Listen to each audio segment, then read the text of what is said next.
Good afternoon, everybody. Welcome to this week's episode of the XP Expose live Q&A. Thanks for joining. As always, we've got a jam-packed event this afternoon. Jack is sadly on his way back from London, so can't join us. He's had some investor meetings all day, so hopefully we'll have some good news about that next week. But today, you've got me talking you through 9 key points, issues that we've had this week within our businesses, achievements that we've had, goals that we've achieved, everything to do with our service-based businesses and our property development businesses. So stay tuned to the end. We'll be talking about one of our latest projects and onboarding a new investor to that scheme.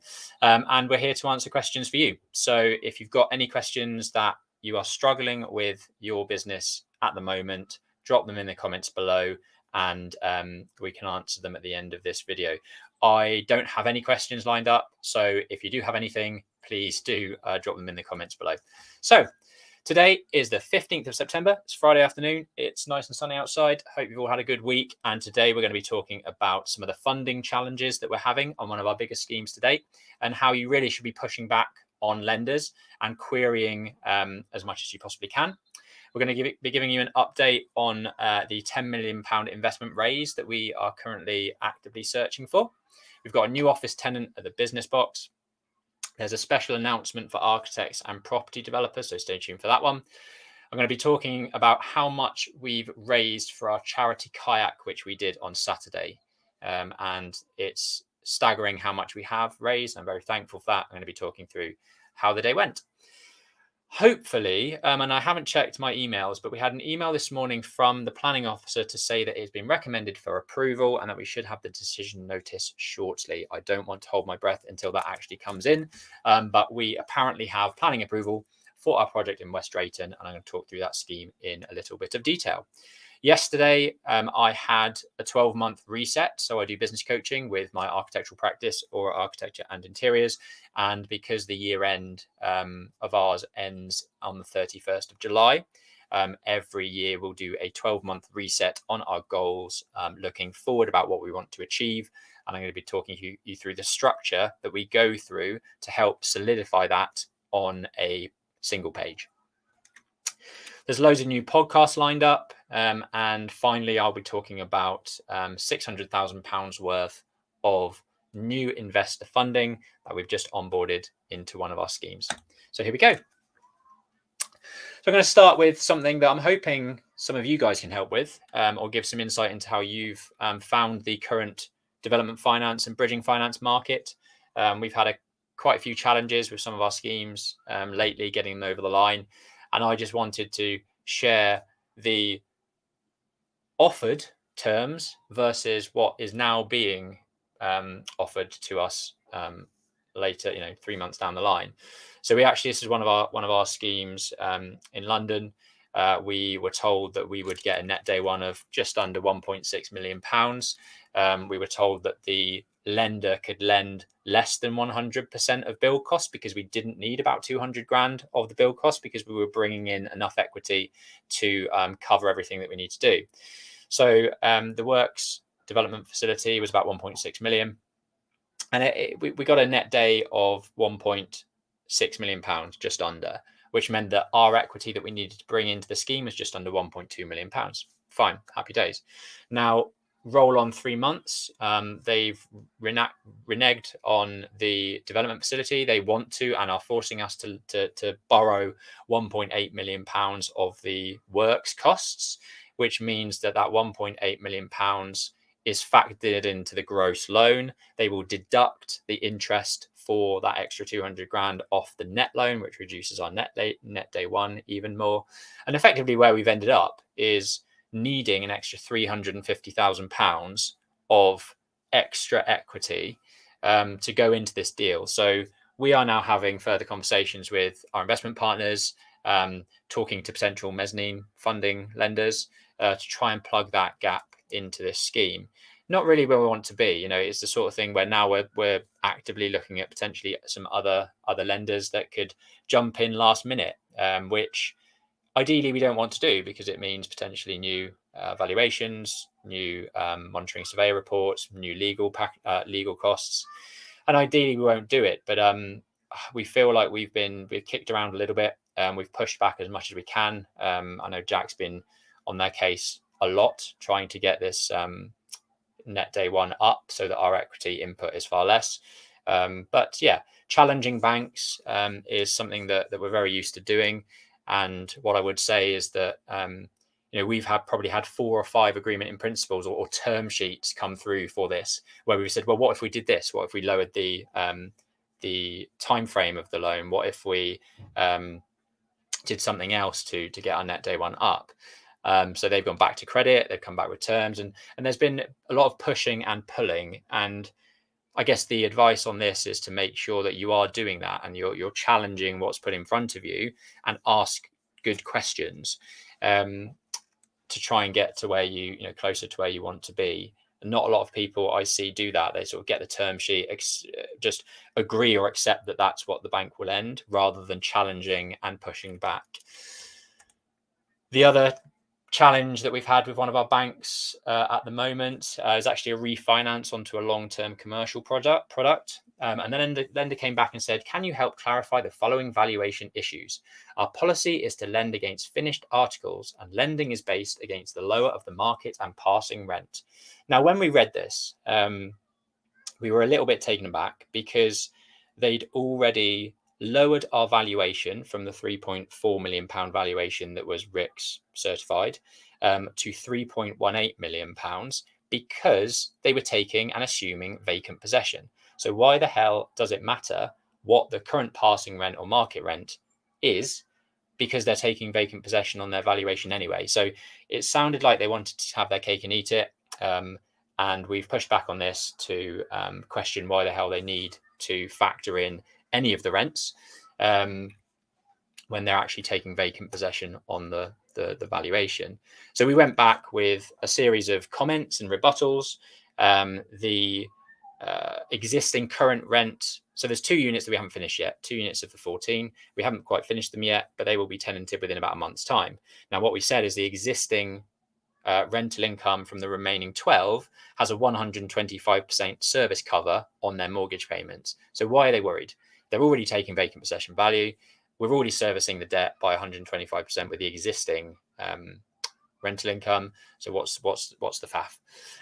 So yeah, that's another sort of area where we've just pushed back. We've challenged what the bank has come to us with, and hopefully we can get a successful result and stick to the £3.18 million valuation that we had always assumed we would be getting. Cool. We'd love to know what challenges you're having with banks at the moment. I've heard a lot of people having issues where I think, given the way the market is, they're just being a lot more rigid with some of their requirements and changing their tune quite a lot. So let me know what issues you're having.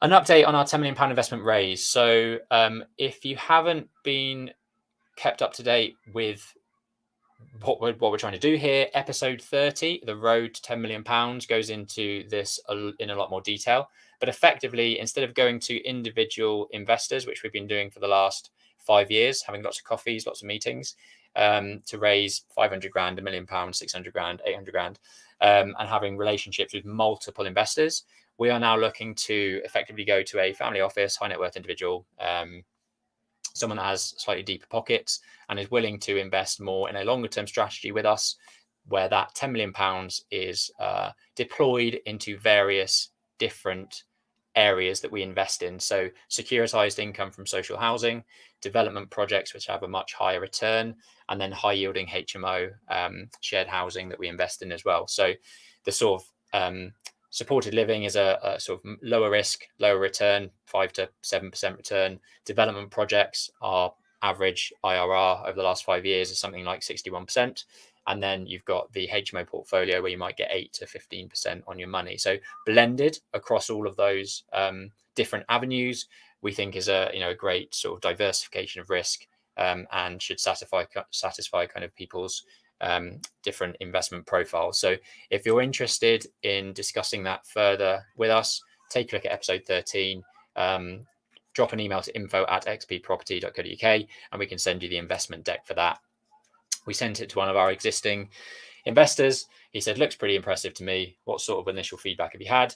Would be worth an exploratory call next week, have some ideas. So the feedback that we've got so far on the deck and the presentations and the meetings that we've had has been amazing. We feel like we are very investable. We've got a good asset base behind us. We've got a lot of experience behind us, good track record, and just need to ramp things up to deliver what we want to deliver over the next 5 years. We've got a new tenant in the business box, which is great news. A Pilates woman is looking to rent unit 2 from us. That is in legals. We expect to have her in the Class E, I should say, rather than office, because it is Class E for various businesses in terms of planning use. And we hope to have them in ASAP within the next month. So we will be down to only 2 vacant office/business suites, which are available. So if you need an office, you're based near Reading, near the M4, Junction 11. We have 5 minutes south of Junction 11 on the M4. If you're looking for 350 to 500 square feet of space, like an 8 to 10 person office, do hit us up or go over to thebusinessbox.biz. There's a whole microsite set up where you can get all of the details for the business box. Some more exciting news. We have got our second networking event, which we'll be holding with XP Surveys in Henley-on-Thames. It's in the Bull. It's on the 21st of September, 4 o'clock till 6 o'clock in the afternoon. Got 2 speakers. One is Bob Ward from Lumi Plugin, and I did a bit of a quick overview of what their product is a couple of months ago, but really interesting. If you don't like walking into flats, looking up at the ceiling, seeing huge amounts of ceiling acne, where you've got light fittings, you've got PIR sensors, you've got smoke detectors, heat detectors, sprinkler systems, what their product does is integrate all of those things into a light fitting. So the sprinkler system is in the center of the light fitting. The heat detector is in the center of the light fitting. So all you really see on the ceiling is light fittings, and everything else is integrated within it. So cost savings in terms of drilling holes, wiring, labor, and Bob's going to be giving us a really good overview of that system at the Build and Bond XP Surveys property networking event on the 21st of September 2023. Jack, who you know very well, is also going to be giving a really good overview of co-living, the kind of costs associated with that for both tenant and developer, looking at how architects and property investors can design their spaces as efficiently as possible and therefore get maximum rental return. So if you want to join, drop a message down below or email us or DM us and we can send you further details. The event is on Eventbrite. So if you type in XP Surveys on Eventbrite, you should find our Build and Bond event. Charity Kayak, for those that have been listening to for the previous month, we on Saturday finished our 41-mile kayak, starting in Abingdon, Oxfordshire, all the way down through to Henley-on-Thames.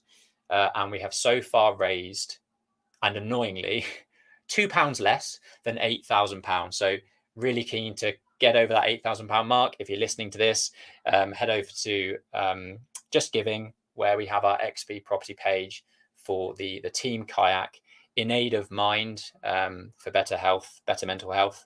And if you want to understand why we are why we're donating to Mind, head over to Instagram, take a look at one of my stories about kind of the history of why. But if you can help us get over that £8,000 mark, we will be forever grateful. And we're going to leave it open for another week or two to try and aim for £10,000 in terms of total donation. So first step is get over that 8,000 and then target the 10,000. But really, really great day. I think everyone had an amazing time. The sun was just beautiful. The whole view down the River Thames was incredible. We had herons flying across, geese landing beside us, cows, sipping at the side of the river, and everyone had an absolute blinder of a day. So we'll be looking to do something similar next year, I'm sure. Oh, and yeah, I was just going to say that I think I brought some of the River Thames water home with me because we have a basement leak. And those of you that are listening on the podcast can't see the photo, but the carpets are up the screed is sodden, and I've been pumping water out of my basement for the past week. Not ideal. Okay, on to some better news. So we've got a commercial conversion which has hopefully got planning approval today, waiting for the decision notice to come through. We had the sort of email confirmation from the planner. It's in West Drayton, and it is this chapel which we have talked about before. It's currently arranged as a solicitor's office, or was previously a solicitor's office. We will be turning this into 6 flats and keeping a small area to the front on the ground floor as a commercial space. There's 2 retail spaces already on site, one of which is currently let, and we're letting the other one. We've got it's in legals to let the other one. So we'll have 2 of the 3 retail spaces let, and then we can crack on with the works to convert the first floor and rear of the ground floor into 6 lovely flats on the high street in a place called Useley near West Drayton, which is just sort of north of Heathrow. If you've got any questions about that scheme, we will be talking about it a little bit further as we progress. Next steps will be detailed design, discharging planning conditions, and really cracking on with all of the assessments and getting engineers and architects on board to start detailing that up for tender.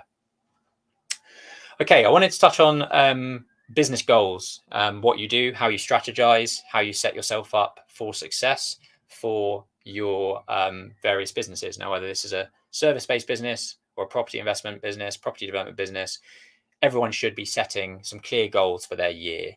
We use this, what's on the screen, which is, we sort of call it strategy on a page. It's the SOAP page. And this is what we do with all of our mentees, all of our sort of one-to-one sort of consultancy people. We get them to have a think about this, of how they can structure their goals for the year. Now, it's separated in 2 sections. So these 2 columns on the left-hand side, which are, for those listening on the podcast, your vision, your purpose, your values, your USP, the market space that you're operating in, and your company promise. The USP's marketing space and company promise haven't really changed for Aura. It's always been the same for the last 5 years. Deliver fantastic designs, 100% customer satisfaction, maximizing site value for property developers, etc., etc. But what has changed is the vision for the year. So what is our target for 2023, 2024? We achieved around about 800, I think it was £850,000 revenue last year, but our net margin wasn't anywhere near where I wanted it to be. So we've reset.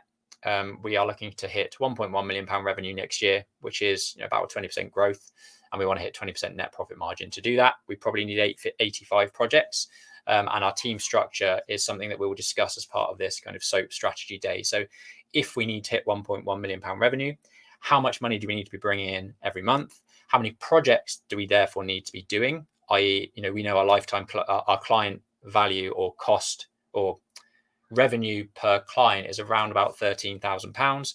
Therefore, we need about 85 projects. And you can kind of work back. Once you know where you're headed, you can then work back via the steps to figure out how you get there. What team do I need in place to deliver that, etc. So this reset is about asking, looking back on what's been really good on the previous year, and then looking at what you really want to achieve for the year going forward.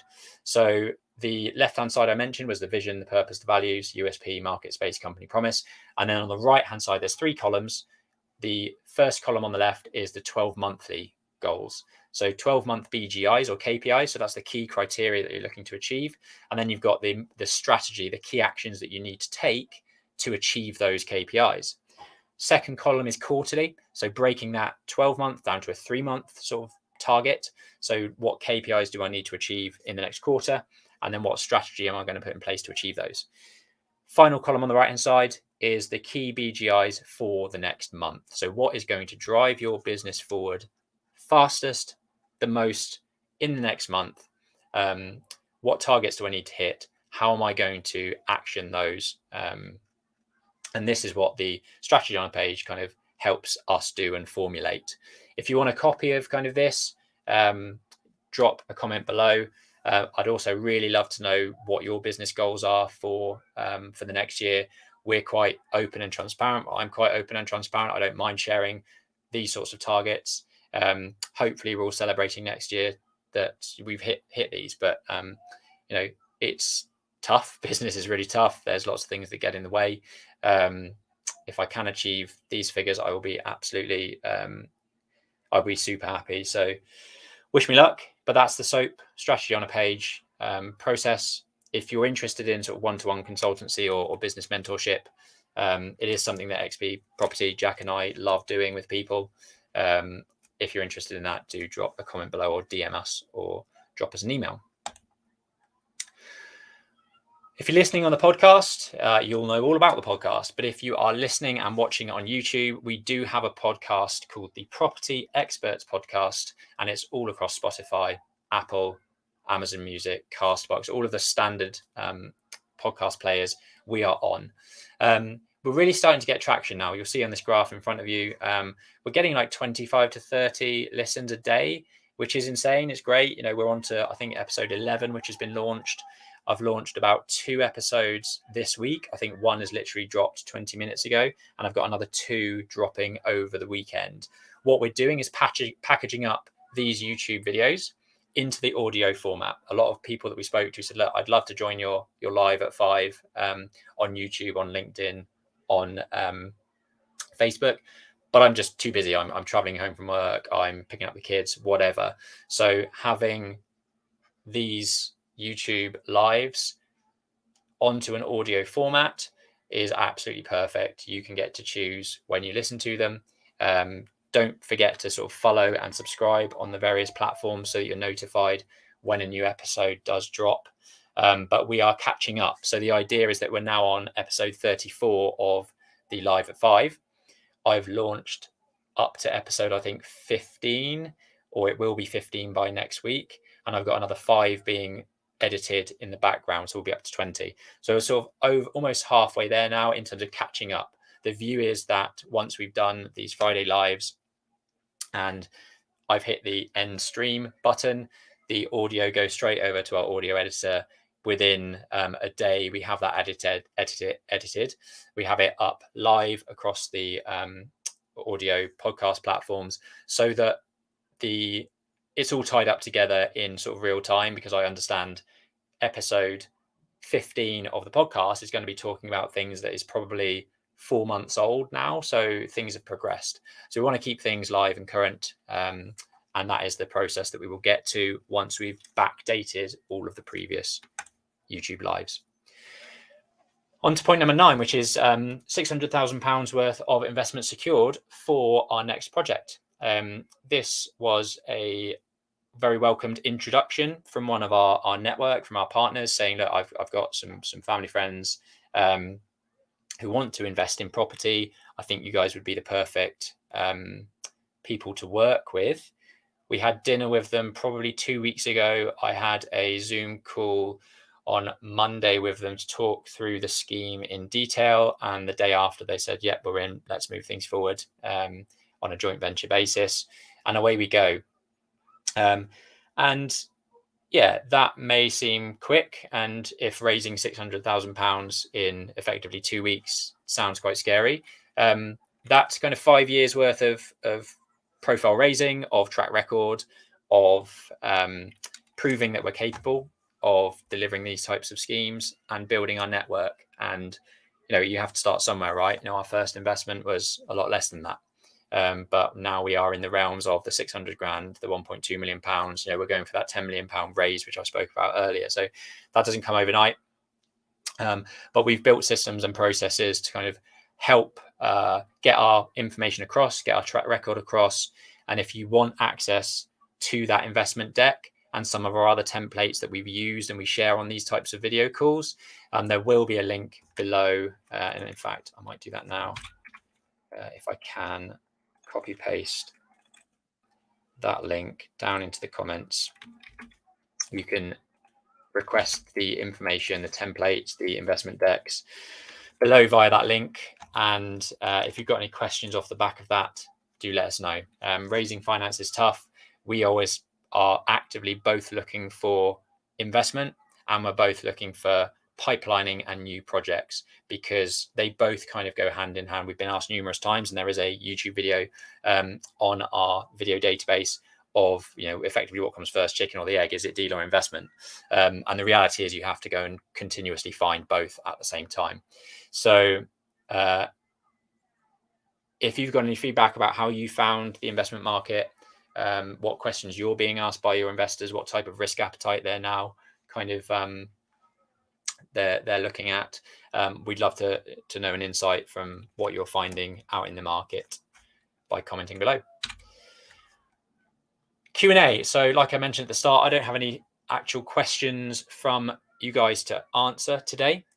So do let us know what you are struggling with in your business the most at the moment, and we will cover it next week in great detail based on sort of 5 years worth of experience that Jack and have running various award-winning businesses. Some are 7-figure businesses that we run. Some are actually 8-figure portfolios that we've built from a property perspective. We've got a team of about 25 people working with us across the ecosystem of businesses now. So if you want to learn from us, we want your questions. If you want to go deeper than that, we've got a boardroom session that we've been running for the last 2.5 years. We're looking to bring more people into that process. So do drop us a line if you want to learn from other ambitious property developers. We run through deal clinics, hot seat sort of coaching. We'll look at goals and achievements throughout the month and make sure that you're on track and give you a bit of guidance where needed and a bit of a prod in the back if you need a bit of if you need that. Cool. I think that's very much it for this week. As always, if you've got any questions, drop them below. Check out last week's episode. If you haven't done so already, make sure you're subscribed to YouTube, to the podcast platform that you listen to the most. And Jack and I will both see you next week, Friday, 5 p.m. Take care. Have a good weekend.